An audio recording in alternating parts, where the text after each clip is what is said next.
اس کے بعد آیا نمبر 115 وَلِلَّهِ الْمَشْرِقُ وَالْمَغْرِبُ فَأَيْنَمَا تُوَلُّوا فَثَمَّ وَجْهُ اللَّهِ إِنَّ اللَّهَ وَاسِعٌ عَلِيمٌ وَلِلَّهِ اور اللہ ہی کے لیے ہے المشرق مشرق والمغرب اور مغرب فَأَيْنَمَا پھر جس طرف تولوا تم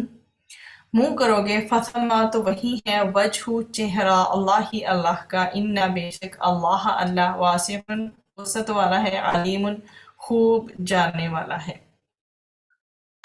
اور اس میں آیا کا کیا ہے کہ مشرق و مغرب تو اللہ تعالیٰ کا ہی ہے، سو جس طرح تم منہ کرو تو اللہ تعالیٰ کا رخ بھی ادھر ہی ہے، بے شک اللہ تعالیٰ وسعت والا اور خبردار ہے۔ تو اب مکہ مکرمہ میں حضرت صلی اللہ علیہ وسلم بیت المقدس کی طرف اس طرح منہ کر کے نماز پڑھتے تھے کہ بیت اللہ بھی سامنے ہوتا۔ جب ہجرت کر کے مدینہ منورہ تشریف لے آئے تو 16 یا 17 ماہ تک بیت المقدس ہی کی طرف منہ کر کے نماز پڑھتے رہے۔ اس پر یہود بہت خوش تھے، پھر جب اللہ سبحانہ وتعالیٰ نے آیت اتاری وَمِنْ حَيْثُ خَرَجْتَ کے نزول سے، تو بیت المقدس کی طرف منہ کر کے نماز پڑھنے کا حکم منسوخ فرما کر خانہ کعبہ کی طرف متوجہ کرنے کا حکم دیا، تو یہود تانے دینے لگے کہ یہ لوگ اپنے قبلہ سے کیوں ہٹ گئے ہیں۔ اس پر اللہ سبحانہ وتعالیٰ نے یہ آیت نازل فرمائی کہ مشرق و مغرب کا مالک تو اللہ تعالیٰ ہی ہے، جدھر اس کا حکم ہو اسی کی تعمیل کی جائے اور ادھر ہی پھر جانا چاہیے۔ اس میں جو ہے بعض مفسرین نے ایک اور چیز جو ہے وہ بھی کوٹ کی ہے کہ یہ آیت ان لوگوں کے بارے میں نازل ہوئی جنہیں قبلہ معلوم نہ ہو سکا، تو انہوں نے اندازہ سے قبلہ کا تعین کر کے نماز پڑھی اور بعد میں ان کو قبلہ کی صحیح ڈائریکشن کا پتہ چلا، تو یہ نازل ہونے کا مقصد اس آیت کا تب تھا اور ان کی اس نماز کو جو ہے ادا شدہ قرار دیا گیا۔ تو ابن کثیر نے 157 اور 158 میں اس کا تذکرہ ہے۔ تو اب اس آیت میں اللہ سبحانہ وتعالیٰ نے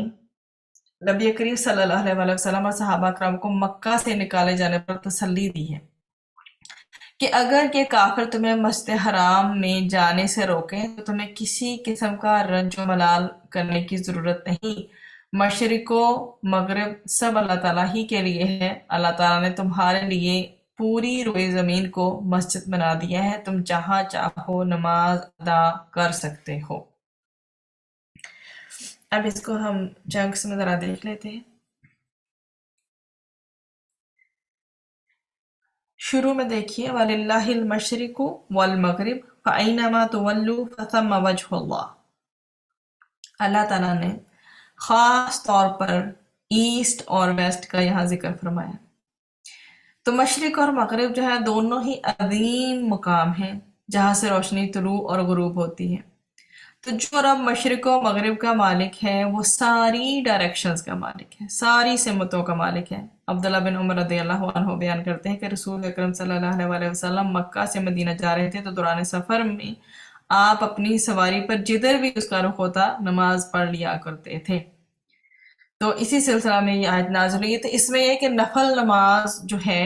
وہ کسی بھی سمت میں ہو جانور کا رخ تو پڑھنے میں کوئی حرج نہیں، پڑھ سکتے۔ فَأَيْنَمَا تُوَلُّوا فَثَمَّ وَجْهُ اللَّهِ، تو یہ آیت یہودیوں کے پروپیگنڈے کے بعد نازل ہوئی جو نماز بیت اللہ کی طرف ادا کر کے کی وہ ضائع ہو گئی۔ تو اس کا جواب دیا گیا کہ مشرق اور مغرب اللہ تعالیٰ کی ہیں، اللہ تعالیٰ کی عبادت کرنے والے جدھر بھی رخ کریں وہی اللہ تعالیٰ کا رخ ہے، اور اللہ تعالیٰ نے اپنی عبادت کے لیے خاص سمت کا تعین عبادت کی جو ایک آرگنائزڈ فارم ہے اس لیے دیا ہے، مطلب اس کی ایک تنظیمی ضروریات کو پورا کرنے کے لیے دیا ہے۔ اس کا مطلب یہ نہیں کہ اللہ تعالیٰ اسی خاص رخ میں ہے، آپ جہاں بھی رخ کرو گے اللہ تعالیٰ کا رخ ہے،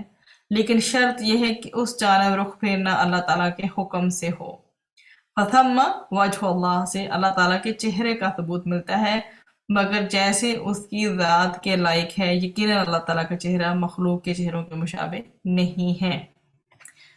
تو تم جدھر بھی رخ کرو گے ادھر ہی اللہ تعالیٰ کا رخ ہے، کہ الفاظ جو ہے بیسیکلی انسان کے اوپر کیا بہت ہی ڈیپ اثرات مرتب کرتے ہیں، بہت ہی گہرے اثرات ڈالتے ہیں کہ انسان کو اللہ تعالیٰ کی عظمت کا اس قدر ہائی لیول پر احساس ہوتا ہے، کو انسان کو یہ یقین حاصل ہوتا ہے کہ میرا رب میری سنتا ہے،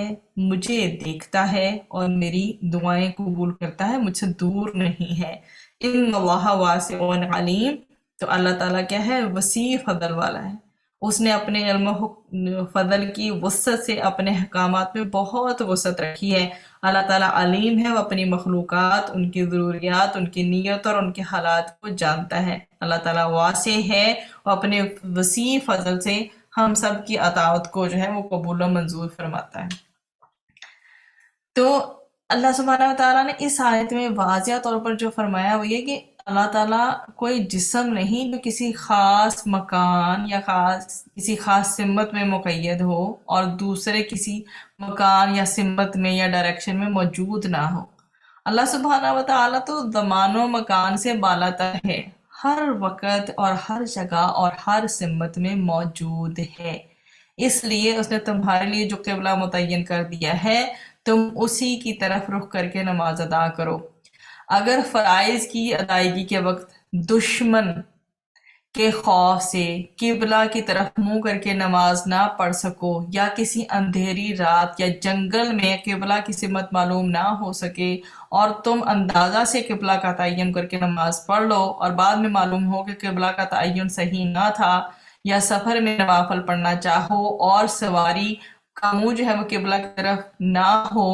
اور سواری سے اترنے میں دشواری اور کسی قسم کا اندیشہ ہو، تو ان تمام حالتوں میں نماز پڑھتے وقت جس طرح بھی اپنا منہ کر لو گے